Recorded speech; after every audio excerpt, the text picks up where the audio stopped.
Java, Finch এবং বদ্রির জন্য গাজর গ্রেট করে নিয়ে হয়েছে, আর ছোলা গ্রেট করা, বরবটি গ্রেট করা ভাতের সাথে মিশিয়ে নিয়ে দেবো, কেন কি ওদের ডাল মিক্সটা এখনও দিচ্ছি না, পরে দিয়ে দেখবো খায় কিনা। এখন এই সফট ফুডটা আজকে ওদেরকে দেবো। নিচের এই জাভার পেয়ারকে দিয়ে দিয়েছি সফট ফুড, যেটা ভাত দেবো বলেছি, এই পেয়ারেও দিয়েছি। এইদিকেও এক পেয়ার জাভা রয়েছে, ওকেও দেওয়া হয়েছে। এখানে রয়েছে এক পেয়ার ফিঞ্চ, এই ফিঞ্চকেও দিয়েছি।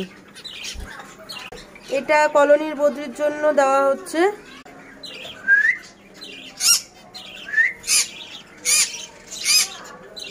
কলোনির বদ্রিকেও দিয়ে দিয়েছি, ওরা খেতেও চলে এসছে।